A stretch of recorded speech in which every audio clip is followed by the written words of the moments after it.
We're late.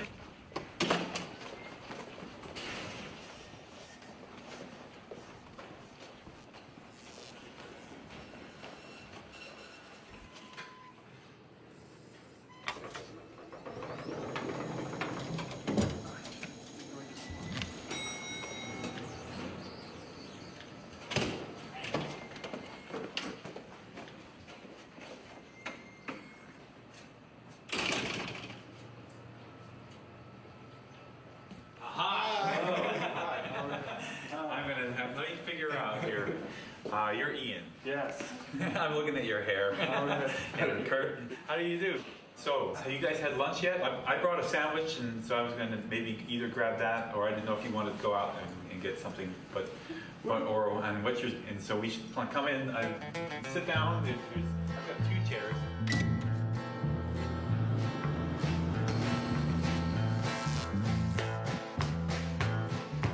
When my best friend Curtis and I graduated from college, we thought we were done with professors, and we're supposed to feel like we had our whole lives ahead of us. But we'd just heard some rather disconcerting news. Someday, we were going to die. And maybe sooner than we thought. For the first time in American history, our generation was at risk of having a shorter lifespan than our parents. And it was because of what we ate. So we started to keep track of what we were eating.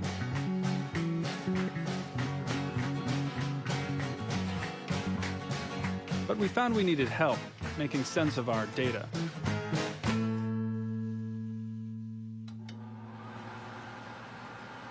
So hair is a continuous recorder. It's a tape recorder of diet. And so this hamburger that becomes part of my diet will eventually find its way into my hair.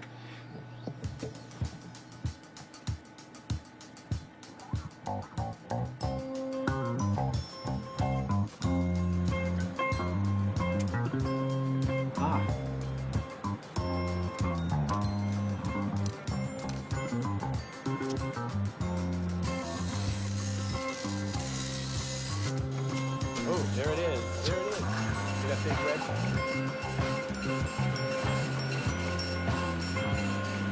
All right. Well, I've analyzed your hair, and the real conclusion is that the carbon in your bodies really originates from corn. And corn. Corn. When I'm talking about corn, I'm not talking about corn on the cob, sweet corn. I'm talking about the corn that's being used as a material that's going into the foods that we use ubiquitously. The apple juices and the grape juices that are canned and they say sweet, that's going to be a high fructose corn syrup. And then you look down the meats, beefs, porks, chickens. You feed them corn, and that gets turned into their biomass that we consume. And you walk down the cookie aisle. Cornstarch, corn gluten meal, hydrolyzed corn protein, Corn syrup, corn starch, corn syrup solids, cornstarch, hydrolyzed corn protein. High fructose corn syrup. High fructose corn syrup. corn king bacon.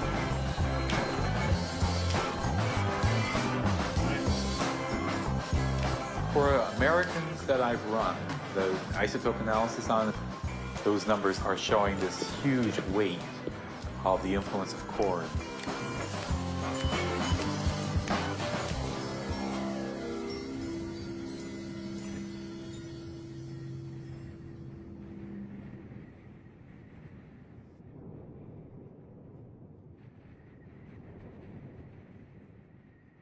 Mr. Charles Pyatt, 2637 Floyd Line Street, Green, Iowa, 50636. Dear Mr. Pyatt, I hope December finds you well. We got your name from a corn growers association. They suggested you were the kind of guy who might be willing to help us out with a rather unusual idea. We recently learned that people who grew up eating the way we did are basically made out of corn. Now, what the heck? We're writing with a strange proposal. We want to move to Iowa and plant a single acre of corn on your land. We don't know a thing about corn. Seems like a good time to find out. Sincerely, Ian Cheney and Curtis Ellis.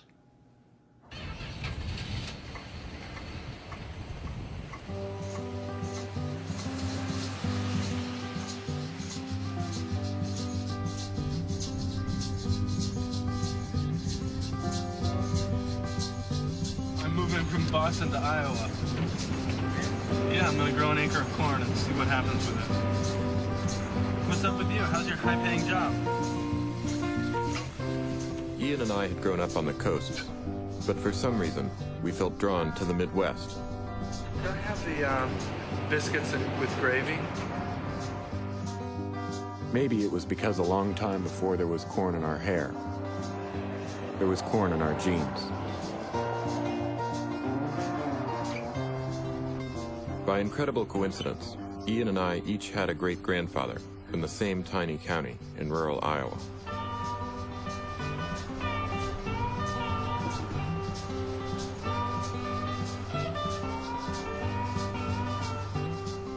Three generations after our great-grandparents left, we were moving back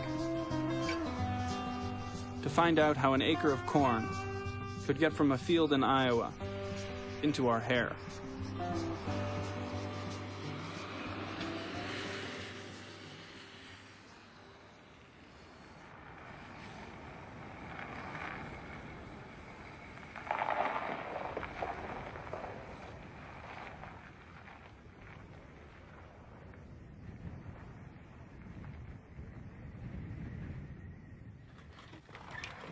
Well, my dad bought this farm back in the Depression, back in 36, I think. My grandparents lived on the next one down east over here, and they moved in there in 1900. Is it always this cold? Well, sometimes it gets chillier.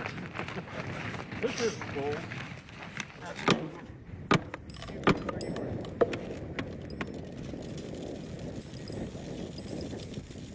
That's what it looks like. Where do you think our acre ought to be? Right out in here, and How big's an acre? an acre, half, I guess probably about 8 rows here, Okay. something like that. Would make all the way through as far as you can see. 8 rows would make an acre. So from here, 2, 3, 4, 5.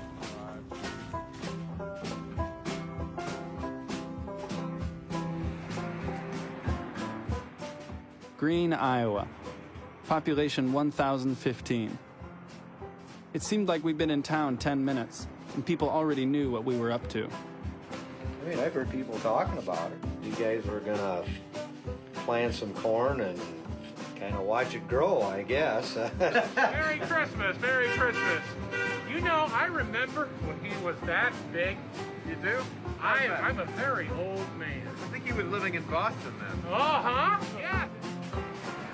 Green looked like a lot of Midwestern farm towns. But for us, this place was different. 100 years ago, it was the home of Melvin W. Ellis and Claire Eugene Cheney, people we knew almost nothing about. Dear friend, was very glad to hear from you. Everything is the same as usual at the store. That 6 o'clock dinner was something great, all right. 1,000 miles away from where we'd grown up, it was hard to imagine that Iowa had once been home. There's some Alice's over here in the C section, and then there's Cheney's over in that section over there on the other side of the road. It's the strangest of coincidences that Ian and I became friends, and our families come from this tiny, tiny town in the middle of the country together. People have moved away and have forgotten about the basic tenets of their existence, you know. If they really come back and smell the roses, it's all right here. Farmers Cooperative elevator is a very significant part of our economy Why is it called an elevator? because you had to have some form of an elevator shaft or whatever to get the corn back up in so they could store it. Remember, I'm not a farmer, I'm a funeral director. We do plant things sometimes, but And what is this here? that's excess corn. That's our overage of corn this year. The elevator's full. So does this just get thrown out, or? No, that'll all be shipped out this spring. But that's what couldn't fit in that huge thing. That's right. Does that happen every year? Well, it has the last few years.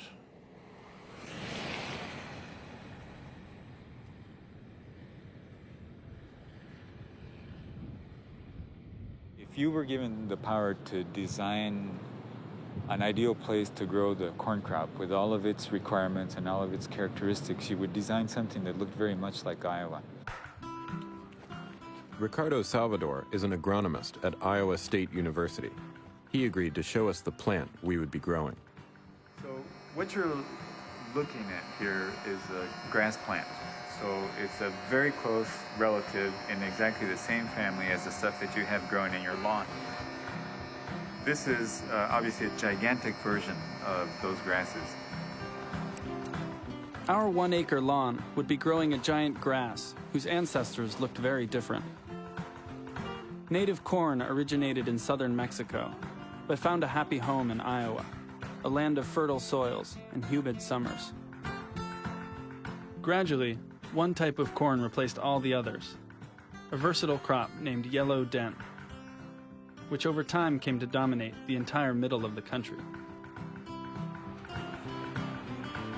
We are at the world's only corn palace. We welcome you here and hope you enjoy the time while you're here. There we go. What you see right here is a picture of the very first corn palace. It was opened in 1892 as a way to show people how we grow things and to get people to come and live here. We had a pretty good idea of what living on a farm would look like. Driving tractors, digging in the dirt, growing food. Can't live without corn. I mean, it's an everyday part of your life. You don't even realize it. The Corn Palace was a kind of monument to America's favorite crop and to its love of family farms. Maybe even 1 acre farms like ours. You gotta follow your dream and give it your best shot, really. Everything starts out as a dream.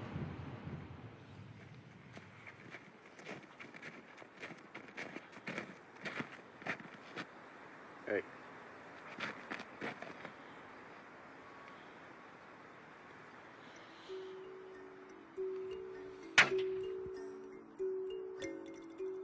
It was going to be a long time before we could do anything we'd thought of as farming.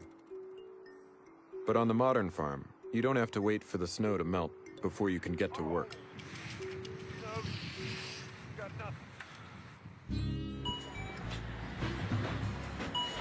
This looks like good. The first thing you should really understand is what the farm program is. And it's a very complicated program we have now. Okay, so you got corn, you got 1 acre, here's your base. Well, here we've got a chart that shows that the direct payment on corn is going to be 28 cents Payment from from the U.S. government. Whether you like it or not, it's part of growing corn. Did or will you plant or produce an agricultural commodity on land for which a highly erodible determination has not been made? $29. So you're gonna get 14 now, and you'll get 14 in October. I don't know of a single farm out here that isn't in the government program. So I'll guarantee you, if you go out and just raise an acre of corn without any government payments, you're gonna lose money. Really? Definitely.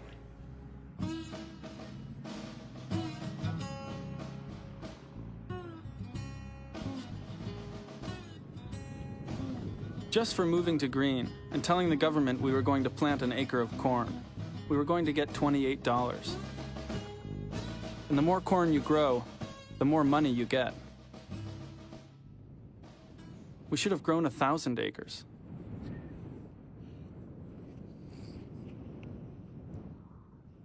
just found this the other day, and now I got somebody to show it to.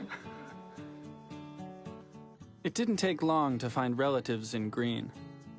Dawn Cheney, the widow of my third cousin, Paul Cheney, lived on the same farm where my great-grandfather grew up.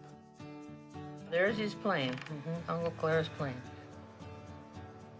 Claire Cheney, my great-grandfather, had what looked like a typical childhood on the farm. There's the silo and there's the hog house. On the old Cheney farm, they grew almost all the food they ate, and it looked a lot like the kind of farm we'd grown up imagining. Ray Cheney. You think I look like these folks? Sure you do. You're a Cheney. You're a Cheney. Now there's the barn. The Cheney farm was supported through the years by farm subsidies, an earlier version of the program we'd signed up for. In those days, the government supported family farms by stabilizing the amount of corn produced each year. This sometimes meant taking land out of production. With supply and demand in balance, crop prices stayed high. For years, the program kept farms like the Cheneys afloat by limiting the amount of grain that got to market. But in 1973, a new Secretary of Agriculture, Earl L. Butts, reoriented the farm program. What we want out of agriculture is plenty of food, and that's our drive now. We have experienced a 180-degree turn in the philosophy of our farm programs. We've abandoned the long-time philosophy of curtailment and cut back to the new philosophy of expansion. And it makes sense. On the Cheney land, the old tomato gardens and pastures are now planted almost entirely in corn as part of a neighbor's grain operation. Even our acre is actually part of a much larger farm, run by another neighbor named Rich Johnson. Well, I grew up a half a mile just south of this corner here. We farm that up there. And then this is George Uhlenhop. We farm his land right here. And then this is my mom's farm. We farm that. And that's our other grain farm right up there with the big bins on it. So that's another farm of ours. Farmers are, the ones that are in it are getting bigger. You either have to be in it and a pretty good size, or you kind of get squeezed out.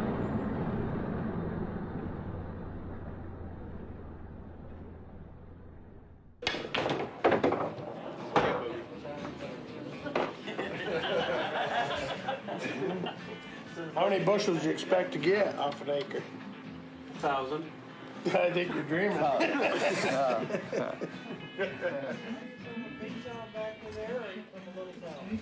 One thing I've noticed over the years is the little farmers getting out of it and the big farmers getting bigger and bigger and bigger. And the government pays the farmers, and it's just a big grain operation, and I think they're getting bigger and bigger and bigger. January soybeans at 5.45, down 1 3/4, and May soybeans at 5.48, down 1 1/4 cents. There's 3 fungicides and an insecticide. What do corn growers really want? More corn. Way, way more corn. Go where no one's gone before. More corn. That's more like it. Comprised of 4 separate registered products. Kurt Ellis. Ian Cheney. Hi, Ian Elmarth. How you doing? Good. How are you guys doing? Good. What can I help you with today? Fertilizer. Fertilizer. Okay. What kind of ground are you guys working on? Is it a sandier type soil, or Done any analysis of it? It's a basic brown. Okay. Essentially, the crop needs nutrients to in order to produce the maximum yield, and you want to have the biggest potential out there to get the biggest yield you can. Past couple of years, we've had probably 200 bushel corn around here, and we like that a lot. So, there you go. Thanks.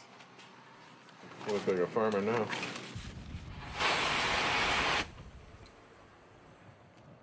Stand right in this area, you'll probably get a good smell of the ammonia. Oh yeah, I get it.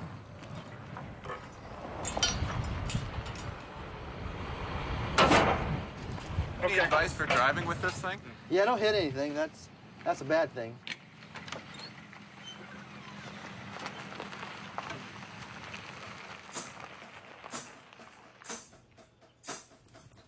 Okay, we know that there's 43,560 square feet in an acre.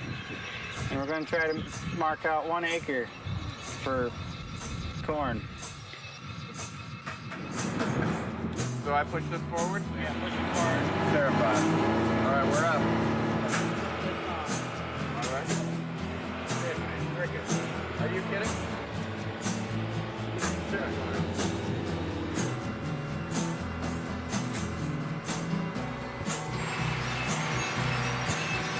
Well, you want to go another round? Yeah, but slower maybe. No, we got to go this speed. Here's the brake. Oh, where's the brake? All right, I'm very bad at driving a tractor. Well, let's go. All right. Thanks largely to our 150-pound injection of anhydrous ammonia, we could grow 4 times as much corn as our great-grandparents could have gotten from the same piece of land. You gotta follow this little line.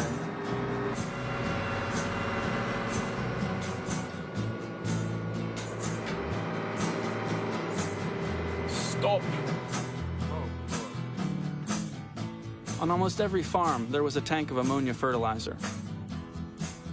And it seemed to be working. Elevators were full in almost every town we saw. In fact, they were a lot more than full.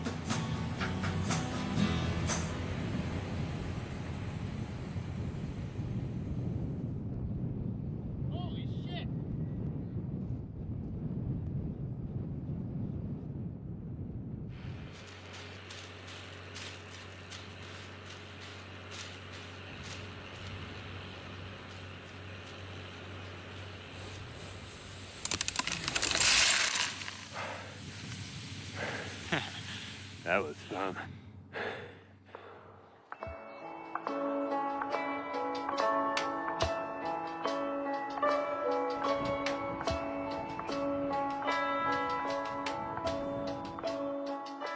So Mina Walliser would have been your aunt, and Melvin Wilbur Ellis was my great-grandfather.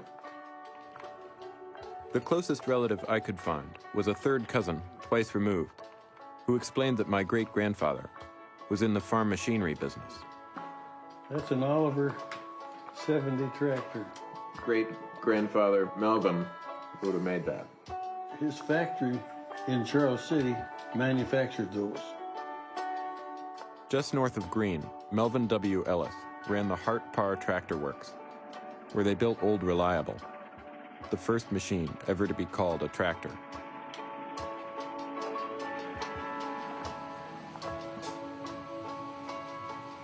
That's so cool. It's beautiful.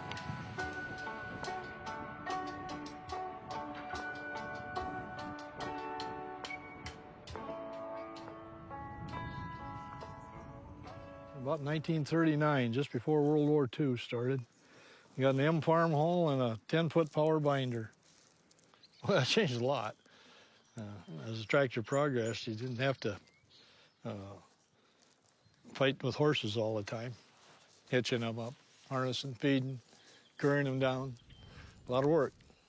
A lot of work.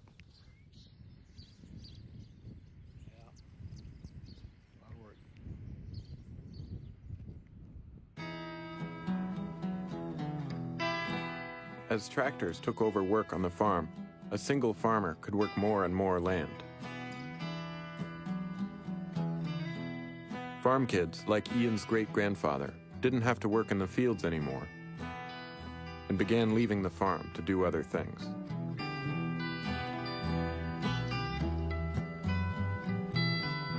Claire Cheney bought one of the first planes in the county, got a job making aerial maps of farmland, and saw from above as corn farms got bigger and bigger.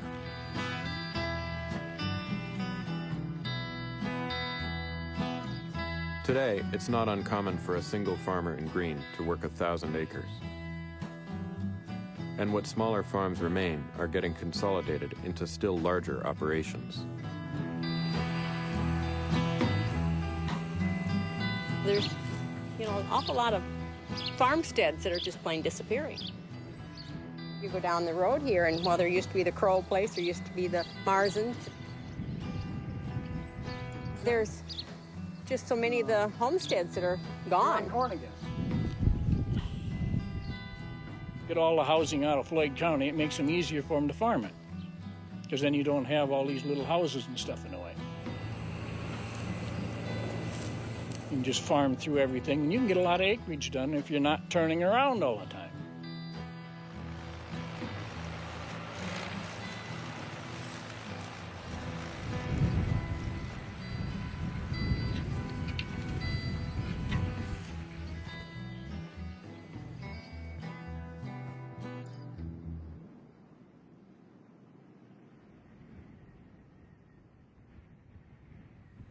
It's the 4th of May today, and the ground is fairly good and warm. We come in here with a planter. We planted Liberty Link corn.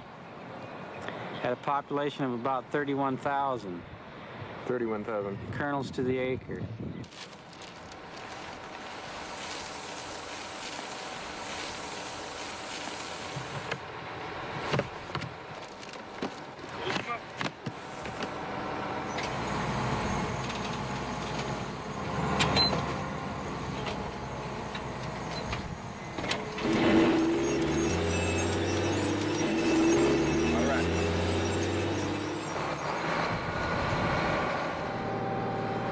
Watch out, birds.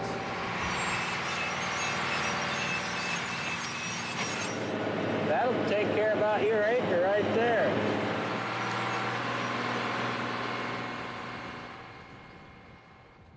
Planting 31,000 seeds was not exactly a hands-on experience. But then again, it only took us 18 minutes.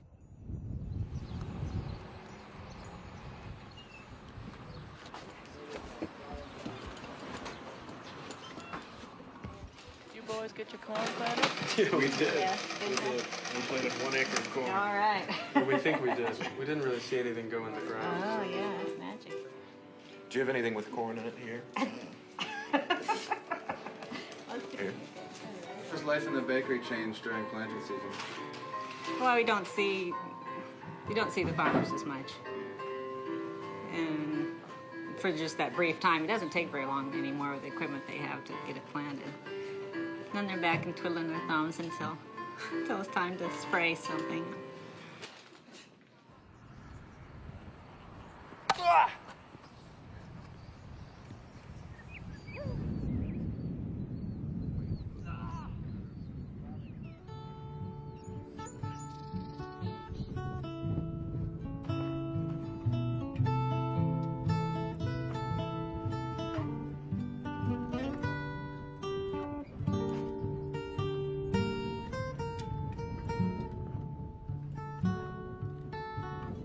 What you're growing is an industrialized corn. It has been changed over the last 20, 30, 40, 50 years with one goal in mind, which is yield. The way it was done was not to make every plant produce more so much as to make the plants tolerate living close together. This plant is kind of an urban creature. It lives in these cities of corn. We're now up to close to 200 bushels of corn per acre. It's what, 10,000 pounds? 5 tons of food from 1 acre of land. It's an amazing amount of food.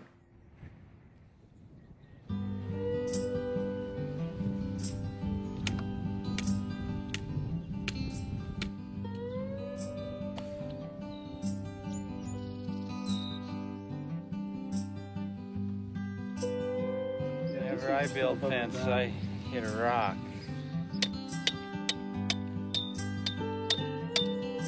Maybe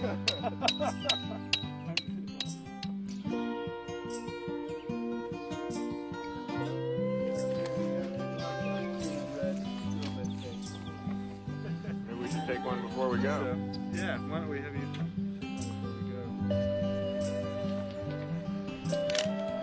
Yeah, pretty awesome.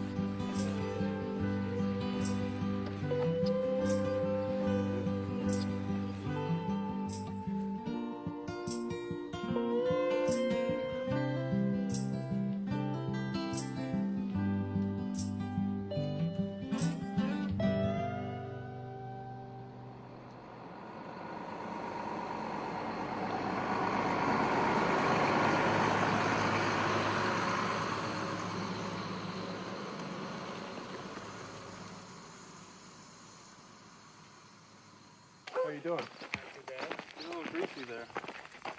Start June is spraying season in Green. spraying for those aphids. I wanted to get that chemical down underneath the leaves a little bit, so I was using 50 pounds of pressure. I was traveling 12 miles. This 90-foot sprayer was going to be the key to fighting the age-old nemesis of farmers everywhere: weeds. And the first weed we found on our acre was weed. It's hemp that they used in World War II to make rope out of. But it's the same plant. As It just doesn't have they claim it don't have the kick to it. I don't know. It grows wild out well, that's pretty great. here. So What a you big guys guy. will be hunting ditches. I ain't gonna tell you where I found it. We'll see you. All right. Jack brought us this marijuana.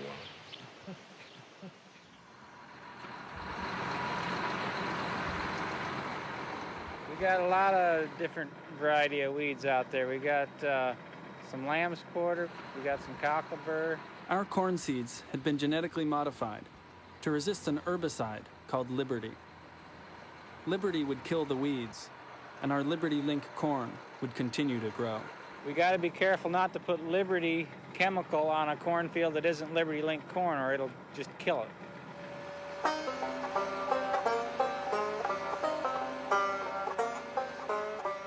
Generally, we don't spray at night, but there's a big rain scare coming for tomorrow, and I'd like to get this over with. You think I can ride along and press the button that releases the Liberty? When we get to your acre, we'll let you spray your acre. That sounds good.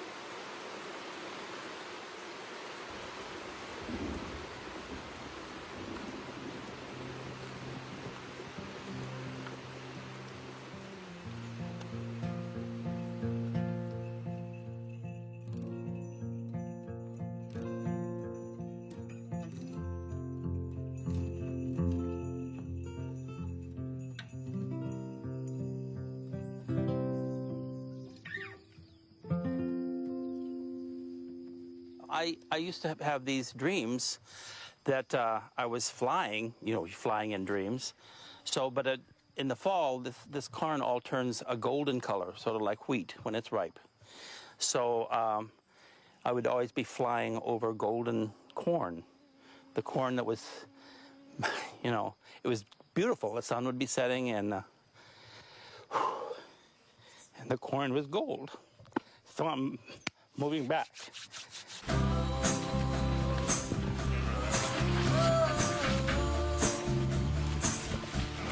In July, my third cousin Bruce, who had grown up a farm kid in Green, moved back to town to retire. Our acre starts about 50 yards in. There's a little pink flag stuck in the ground. Okay. So why are we going against the grain here?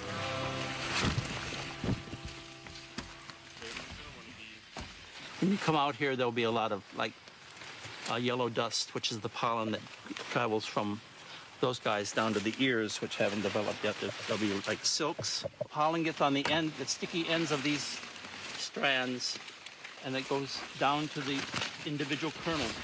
Each silk is attached to an individual kernel to be.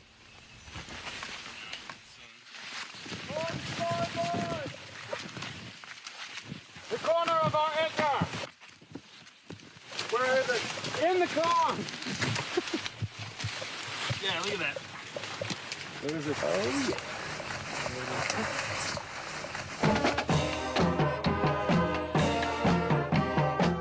Welcome to your own hometown.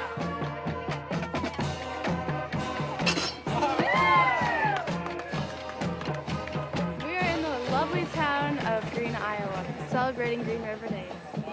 I'm the Queen of Green. Yep. Green has always been an agricultural community, and Iowa alone would produce enough corn to feed the entire United States. The agriculture of our great-grandparents had come a long way. Kurt's great-grandfather's tractors had evolved into 32-row planters and sprayers with a 90-foot span. And if my great-grandfather Claire could fly his plane over the Corn Belt today, he would see more than 2 trillion corn plants, the largest corn crop in American history.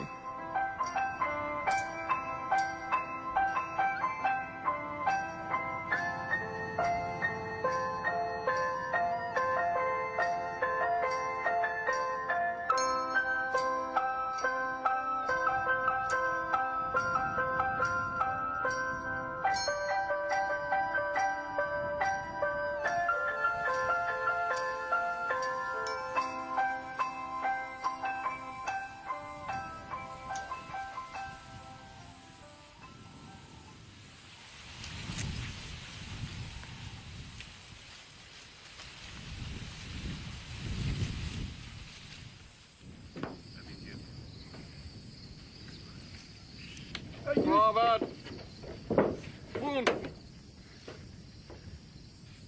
Curtis and I are going to do a taste test on our corn to see how it's coming along, to see how it's tasting. It looks good. It looks great.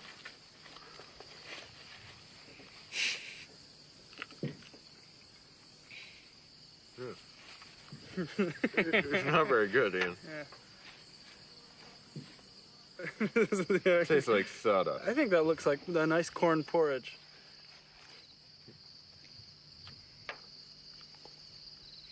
Yeah, it's disgusting. It tastes like chalk. I really thought it would taste better. Tastes like crap. If you're standing in a field in Iowa, there's an immense amount of food being grown, none of it edible. The commodity corn, nobody can eat. It must be processed before we can eat it. It's a raw material. It's a feedstock for all these other processes. And the irony is that an Iowa farmer can no longer feed himself. When we harvest our corn in the fall, its first step toward being processed into food will be a 7.5-mile ride down the road to the town elevator.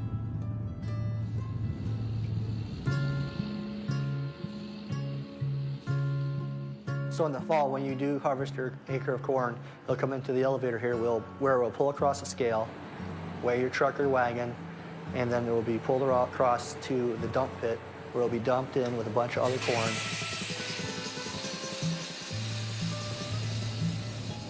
Your acre of corn is impossible to track just because of the sheer volume that we deal with.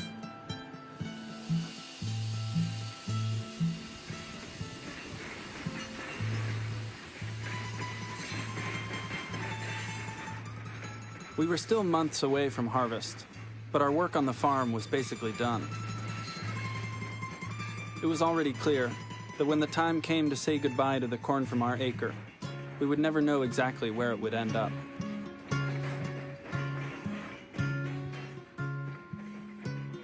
After the crop is delivered to the elevator, following corn into the food system becomes a game of probabilities.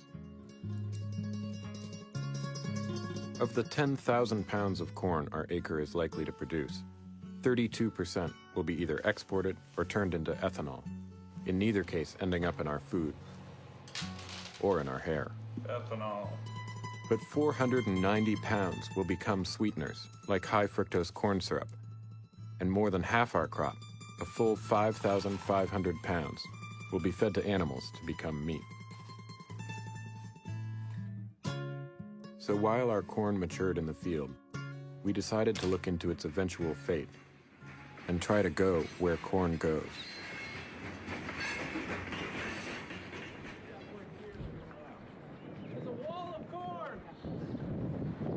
We produce quite a little corn on our farm, and a lot of it goes into feeds. This is called wet corn gluten feed. This is a byproduct of the ethanol industry. It's real flaky, and the cattle just love it. This is high moisture corn. This is shelled corn directly out of the field. This is the third product that we feed to our cattle, which uses corn. This is called corn silage.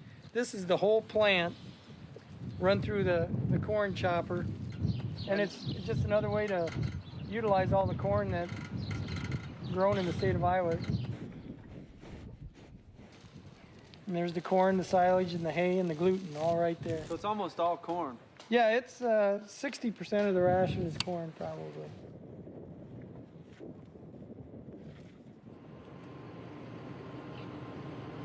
Look at that, man. Like a mop on his head.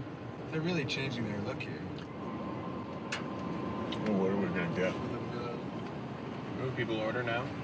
Welcome to McDonald's. Can I take your order? Hi, yes, could I have a big and tasty sandwich and a small fries, please? Look at that. So would you consider yourself corn-fed? In a matter, yeah, probably.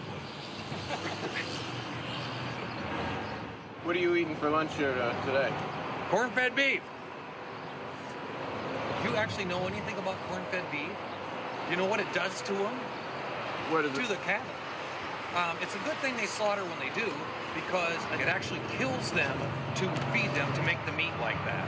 So they'd be dead in 6 months anyway eating that stuff, so it's just as well that they slaughter them. Really? Yeah, it's terrible. Where is this? Every major confinement feedlot, everywhere.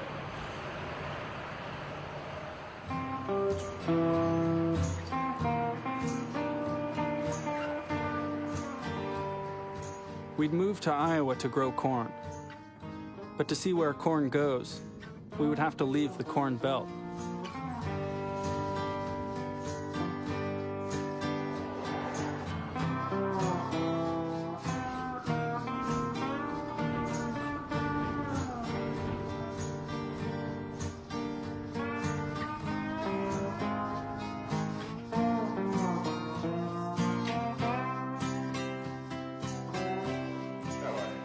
I'm Kurt. Kurt, nice to meet you. I'm Bob Bledsoe. Ian Cheney. Ian, nice to meet you. Yes, it's cool to look out there at all those cattle and feel warm and fuzzy that I'm feeding a lot of American people. Our operation is that we buy calves and we bring them into the feedlot and feed them for 140, 150 days here, and then sell them to the packing plant as fed cattle. Basically, 14 to 16,000 head are finished here. We don't like being big, but right now, you're looking at a family farm in Yuma County, Colorado. We were still getting used to the new look of the family farm. But the farms in Colorado did have one major thing in common with the farms we'd seen in Iowa. We're a cattle company, but we do grow a lot of corn. About 7,000 acres every year. And it is all used for animal feed.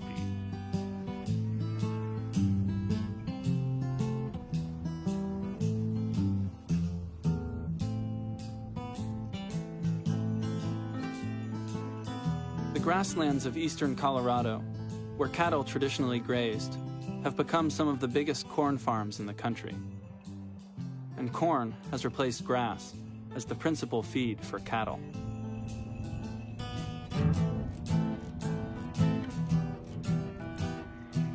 The mass production of corn drives the mass production of animal protein in confined operations. And you got to have cheap feed to do the confinements. That's my brand. I just sold these to the feedlot in March. You know, I really don't have many other alternatives. At Sue Jarrett's cow-calf operation, we saw how cattle are raised before they go to the feedlot, eating grass on the open range. When Sue's father ran the ranch, cattle spent almost all their lives eating grass, and it took several years to reach market weight. But in recent years, cattle have begun spending more and more of their lives in feedlots. They put on weight faster if you don't let them move. So total confinement, less space for movement. They eat continually, and you get them into the market, into the food chain.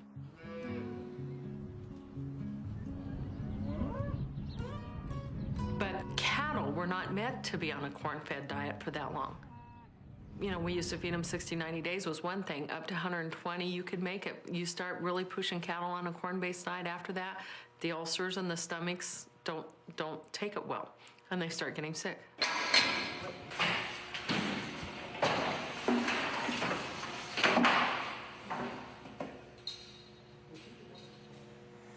So this is just a hole in the stomach here?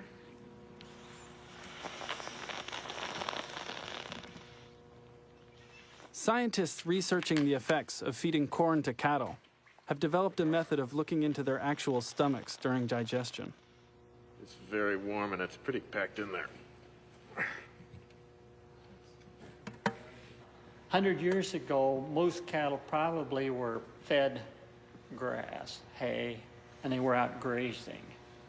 We've gone from really feeding no grain to rations now that contain up to 90% grain.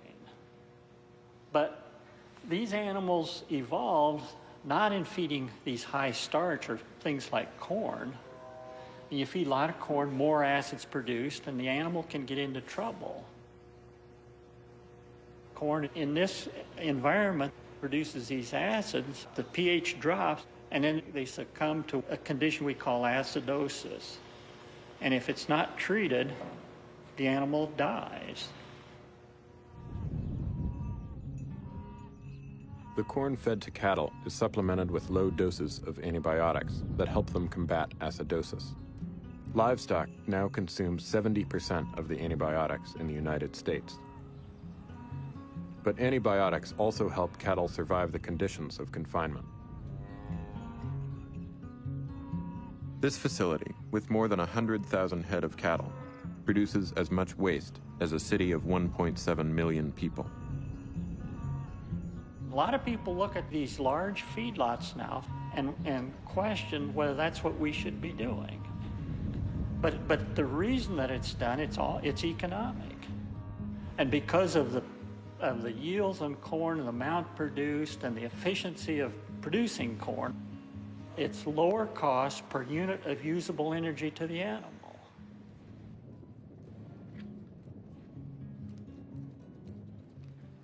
During the last 30 years, corn harvests have increased dramatically. And the price of corn in real dollars has dropped. Largely thanks to a ready supply of cheap corn, eastern Colorado is now home to some of the biggest feedlots in the world. The meat that we eat in this day and age is produced in a feedlot. It's grain-fed meat, and we produce a characteristically obese animal, an animal whose muscle tissue looks more like fat tissue than it does lean meat in wild animals. And if you look at a T-bone steak from a grain-fed cow, it may have as much as 9 grams of saturated fat, whereas a comparable steak from a grass-fed animal would have 1.3 grams of saturated fat. And so this is the meat that we eat in America.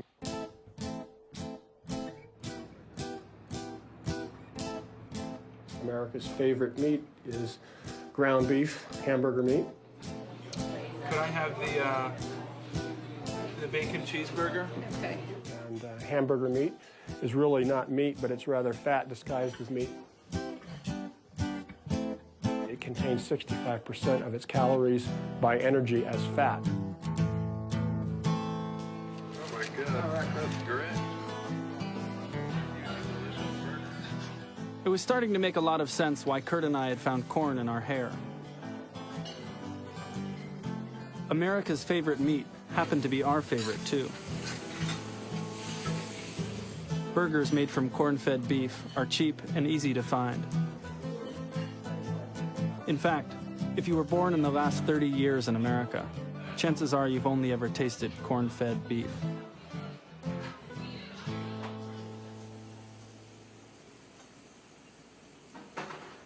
If the American people wanted strictly grass-fed beef, we would produce grass-fed beef for them. But it's definitely more expensive. And one of the tenets in America is America wants and demands cheap food.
One of the reasons I moved back to Iowa is because I liked and I remembered what it was like when I was a kid. And this was so homey to have this little wooden building, and that tiny little wooden building was enough to store all the crops of the people around here.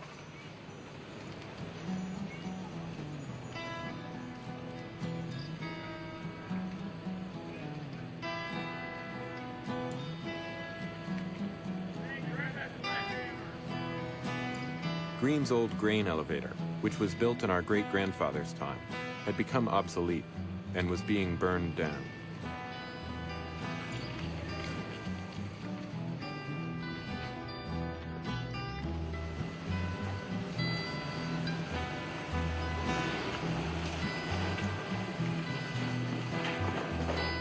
It used to all fit in that small wooden building, and now, you know, it doesn't even fit into the huge concrete structure that we have over there.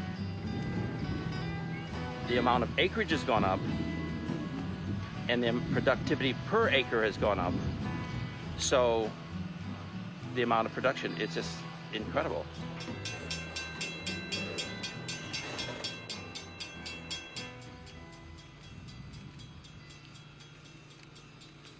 The corn from our acre would all go to Green's concrete elevator, which was built in the 1970s, a time of dramatic increases in corn harvest. After decades of subsidy programs and all these incredible regulations on what farmers could grow and how much and where, the government was saying, it's all over. Grow your operation. You've got to plant more land, plant fence row to fence row, boys, and buy out your neighbor if he's not willing to grow.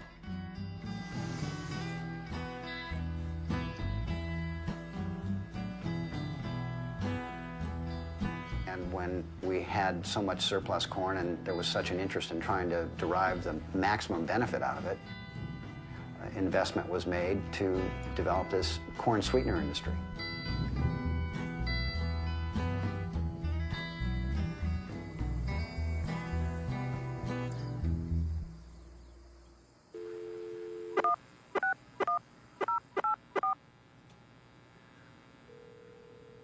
I was wondering if it might be possible to visit a corn syrup factory sometime.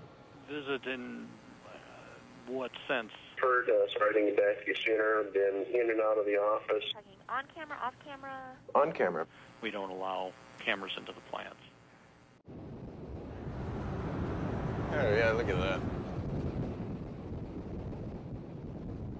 The real reason for the security of these plants and food processing facilities is as much about the security of the food that's being created as it is your personal safety. I was wondering whether it's possible to make high fructose corn syrup in my home. Well, 15.5% dry moisture, how efficient your separations are. Make it acidic, separate it in the wet milling process. 1% divided by 50, leave it there for a while, counterflow water wash on it. Once you pour off all that crap, then you're going to have to go in the bottom. You're going to have to add water in, yeah. Okay, thanks so much. Take care. Bye. Oh my goodness, that was a marathon. All right, so step one apparently is soaking this corn in water that has been heated to 140 degrees. And we're also supposed to have put in sulfuric acid at 200 parts per million, which is a tiny parts per gallon. 0.0007. So 7 it's not even close to a teaspoon. It's like you're gonna stick your finger in and whatever drop sticks to it. No, man. I'm not gonna do it. I'm not gonna do that. It's so much easier. What we're looking for is yellow dent number 2. So it's already a certain type of corn that will yield a lot of starch. Well, this is going to soak for 16 hours to get it soft and begin to separate the starch from the fiber. All right, day 2. It smells sweet. What does something sweet smell like? Sugar? Yes. There's a lot of technology, quote unquote, that goes into making corn sweetener. All right, step 2, physically damage the corn.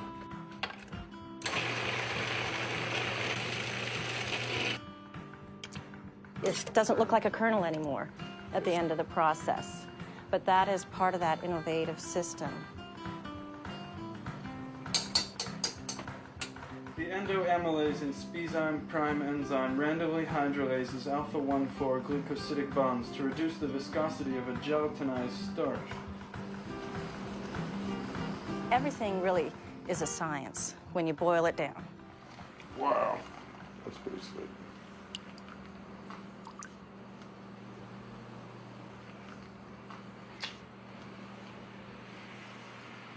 It's sweet.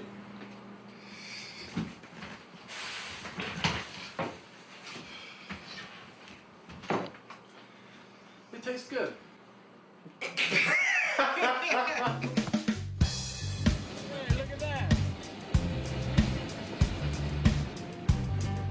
Prior to about 1970, nobody ate high fructose corn syrup because it was too expensive to make. Today, the dominant sugar in the Western diet now comes from corn. Corn is very cheap, so it's beneficial for people that are making processed foods to sweeten their product with high fructose corn syrup because it costs them less, so they save money. Right.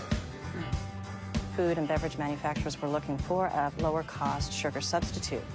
By the late 80s, we had fully taken over half of the sweetening market in the United States. High fructose corn syrup is known to enhance flavors of spices and fruits. It lessens the acidic quality of spaghetti sauces. It provides good browning properties to breads. It's all a part of a complex, innovative system that makes these foods available to us in such a variety of choices for such low prices.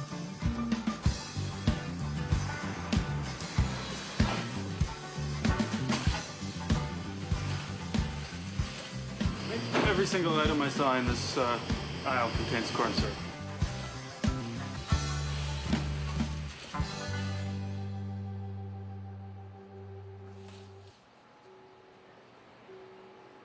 In the last 30 years, America's consumption of table sugar has fallen. but our overall consumption of sweeteners has gone up more than 30%, largely because of a dramatic increase in our consumption of high fructose corn syrup.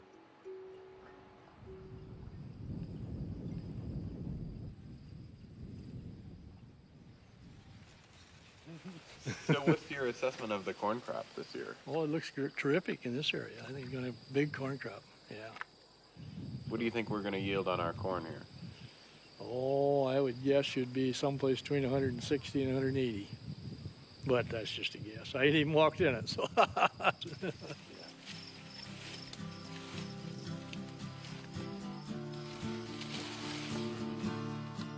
Everything we'd done on our acre since coming to Iowa had been designed to do one thing: grow as many bushels of corn as possible.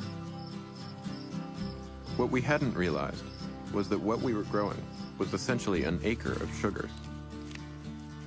We know some things just from the factual analytical standpoint about the corn which is grown in Iowa. It has been selected for high productivity. This means high volume starch production. Well, you never get something for nothing in the world of biophysics, and what you give up in the bargain is nutritional value. Most of what we've done in agricultural so-called improvements and in food processing have actually degraded our food supply from a nutritional standpoint. The corn that originally came north from Mexico was a grain with a higher protein content. But as corn was bred for higher productivity, the nature of the corn kernel was transformed. What's happened is that increased yield has been mainly an expansion in the endosperm, or the starch fraction of the kernel of corn.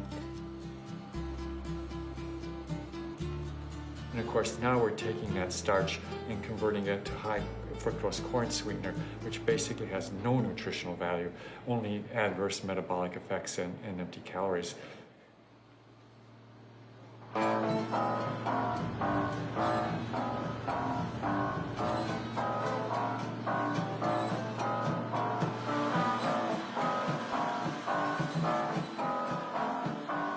For each kernel of our corn turned into high fructose corn syrup, there's a nearly 70% chance it will end up sweetening a beverage, likely headed for a big city far from the Corn Belt. In Brooklyn, New York, about 139 million gallons of soda are consumed each year, sweetened by 20,000 acres of corn.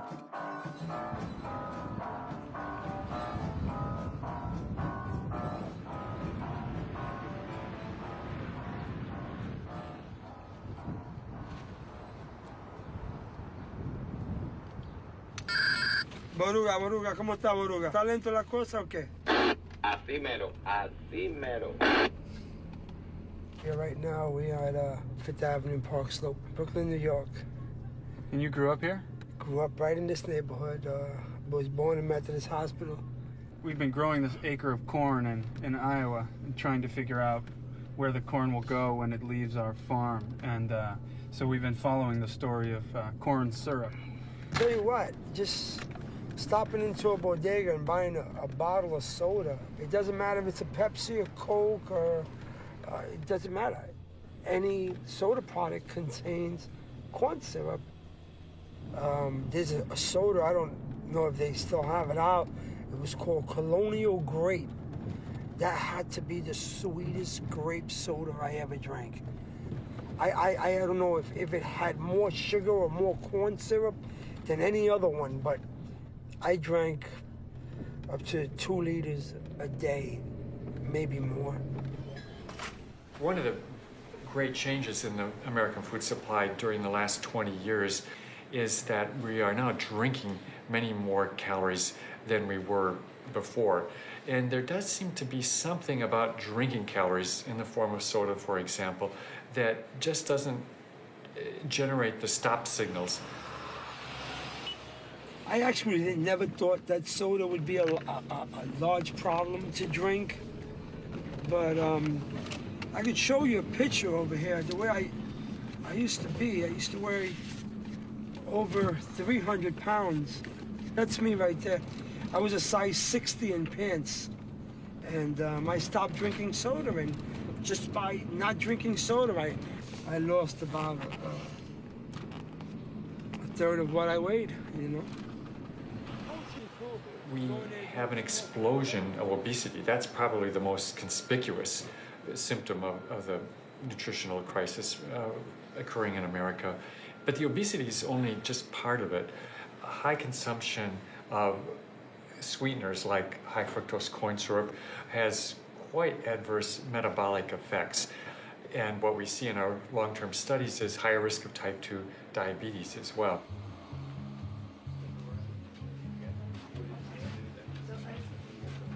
Hello.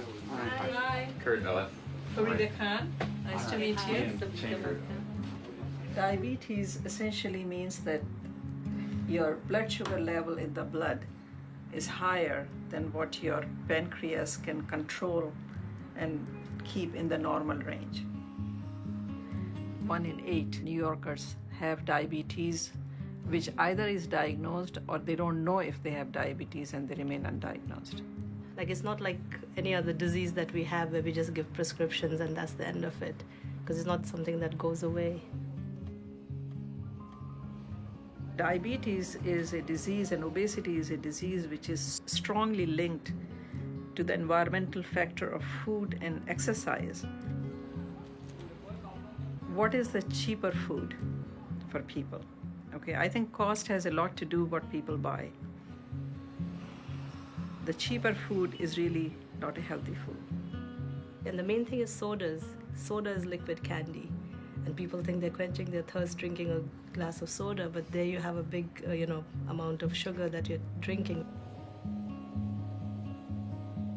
In a recent analysis, we found that drinking 1 soda per day on average almost doubled the risk of type 2 diabetes compared to only occasionally having a soda beverage or not at all.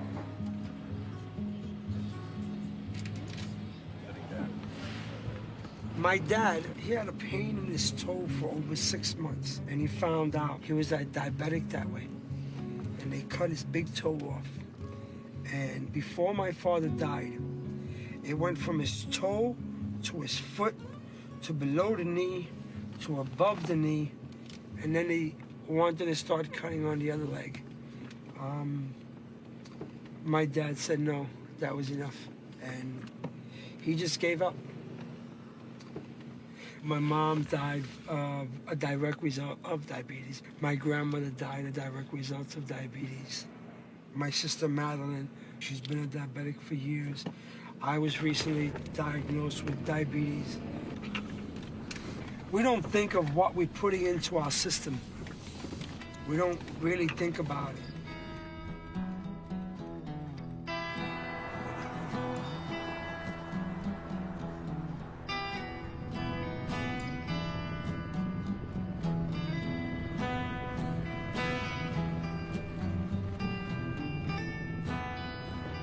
By the end of September, we'd been corn farmers for almost 9 months.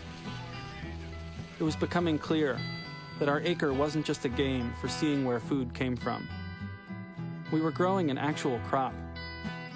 It was destined to be eaten by actual people.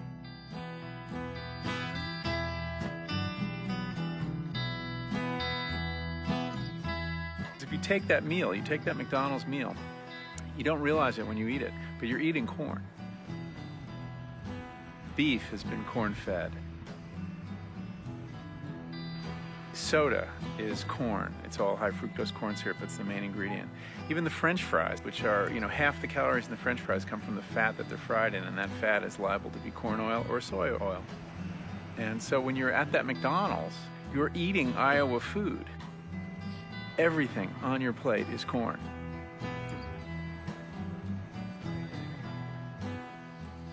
Three weeks from harvest time, we could see that the agriculture our great-grandparents had helped build was now growing fast food.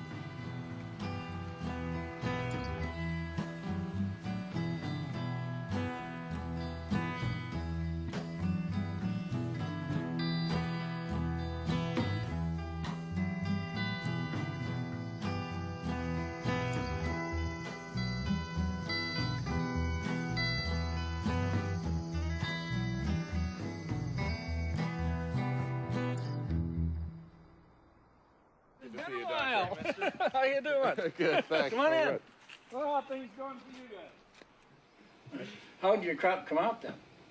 Well, we haven't harvested it yet, so we don't know how much What the yield is? what the yield is and stuff. But it from as far as I can tell, it looks like everybody else's corn. So Yeah, it's standing up. it's standing up and it's kind of yellow and hard. And I think our problem is figuring out what we want to do with it once we harvest it, because we've been out figuring out where it could go, and none of our options seem particularly attractive. And I'm not terribly impressed with.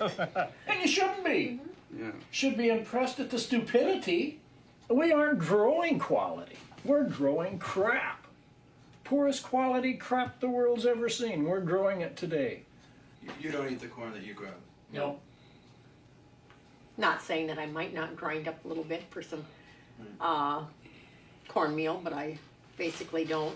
I don't necessarily grow my corn for food. I don't care what's done with it. I'm selling it. It's the bottom line. You don't think we have enough corn? We've got lots of corn.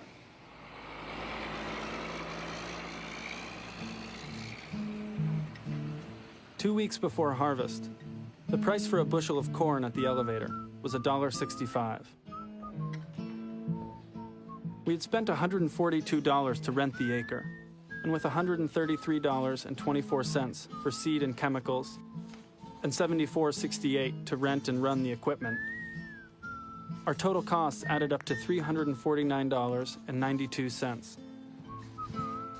But even if we got a huge yield, like 200 bushels, we would only get paid $330 from the elevator, a loss of $19.92.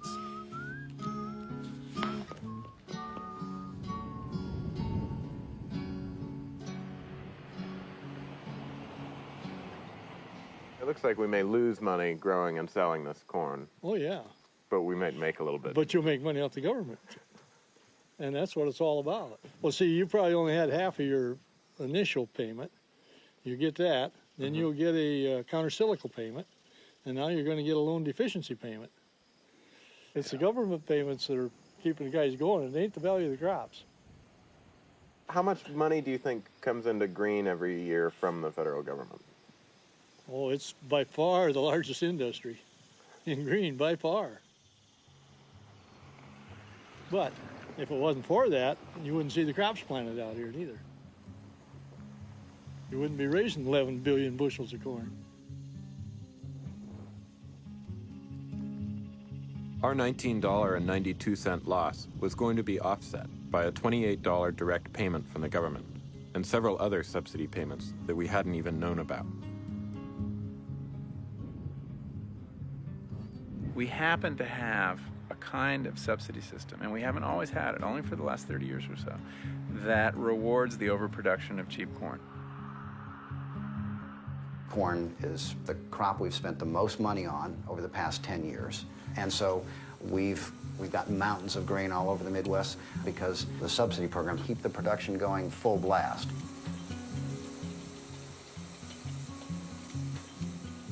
All that cheap surplus corn goes somewhere. And in fact, a lot of it's going onto our bodies. There is a role that the subsidies have played in making the raw material available for an overweight society.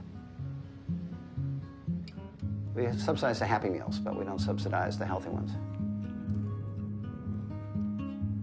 There's a very specific history to this. I mean, how we got to your acre in Iowa.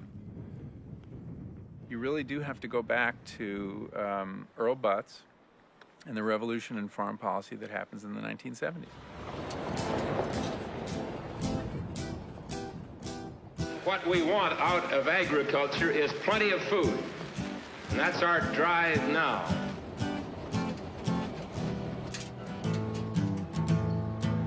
This year, 1973, we're going to see the most massive increase in production of farm products ever in the history of this country. And next year, we're going for a still further increase on top of that as we pull all stops.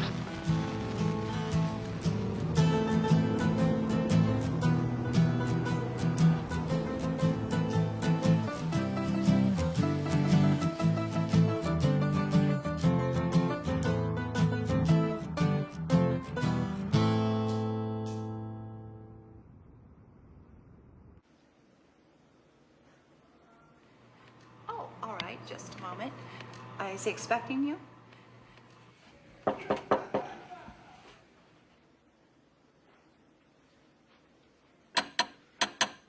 Got some corn on the door. Dr. Butts? We've been making a film, and about a year we've spent growing an acre of corn. Growing an acre of corn, huh? Yes, sir. It was changed from the days when I was your age. What part did you play in creating the food system that we have today?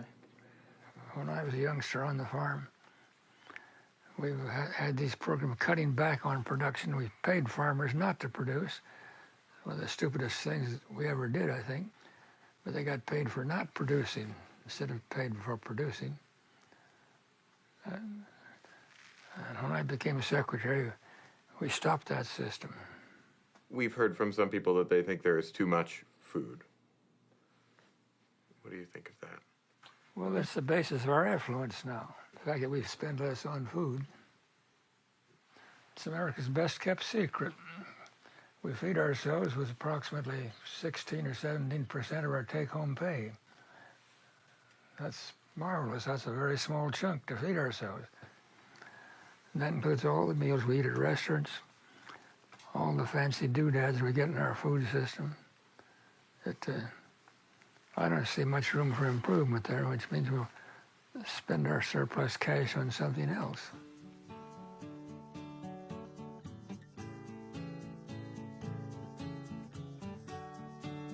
In our great-grandparents' day, families spent twice as much of their income on food, which didn't leave a lot of money or time for other things.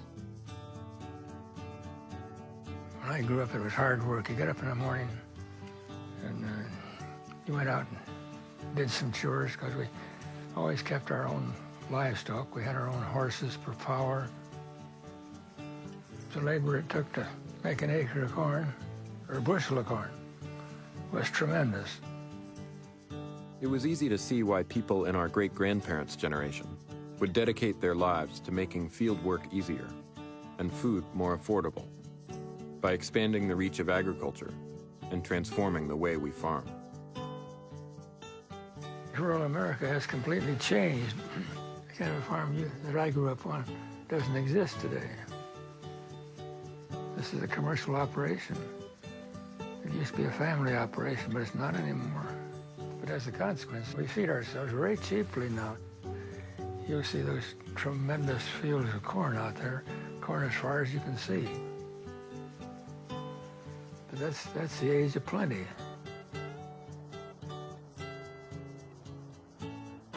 It was Earl Butts's farm program that made our great-grandparents' dream of plenty a reality. We spend less of our income on food than any generation in history. And fewer of us are needed to produce that food than ever before. But we also might be the first generation to live in a time when abundance brings too much.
When our great-grandfathers were children, growing up in Green, people bragged on 40-bushel harvests.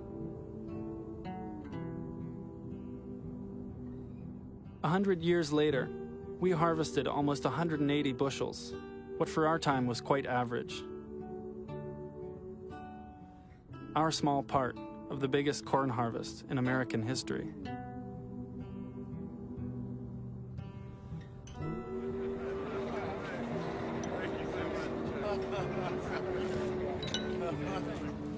Well, here, first to the farmer here, and then the farmer number 2.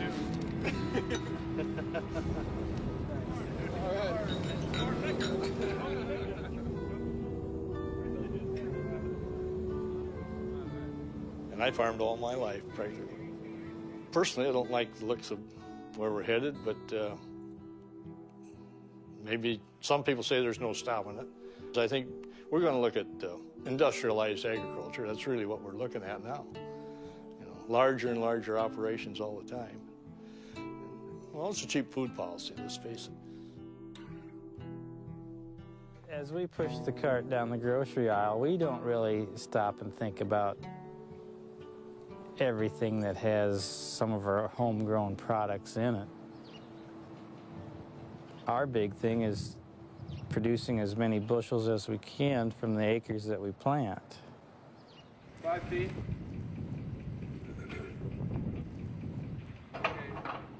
Okay.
Well, it's kind of an end of another farm family in the community.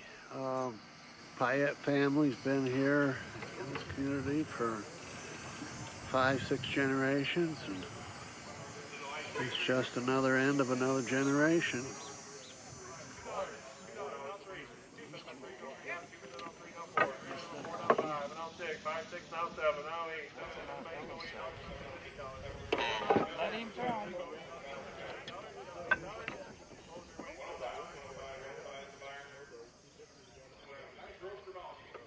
You grew up here, right?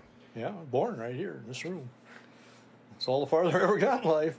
How are you going to feel about leaving Green? Oh, so-so, I don't know. We'll see.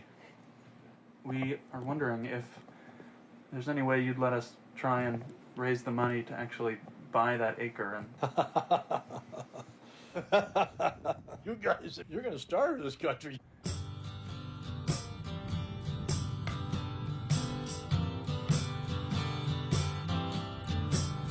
See see the farmer on the other side of town.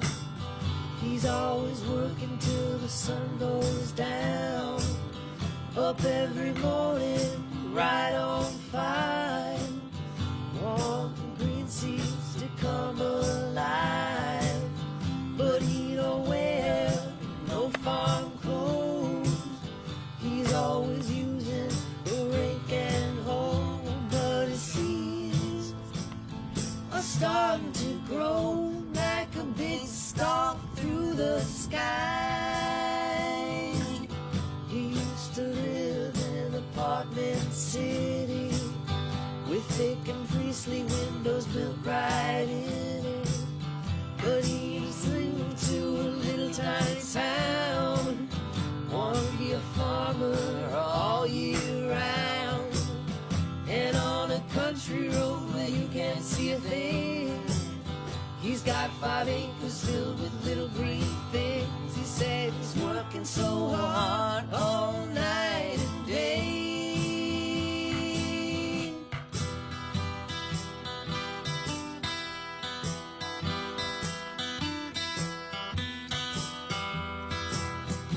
Mr. Farmer, let me watch your crops. Mr. Farmer, let me water your crops. Mr. Farmer, let me harvest your crops. I wanna have a dream come true. I said, farmer, farmer, farmer, I wanna be just like you. See the farmer walking downtown, always draws a crowd when he's around. He's always wearing seedy clothes. He shows them all wherever he goes. You can spot him anywhere. Got a bright pink thumb, but he don't care. I said he looks like something from a very bad dream.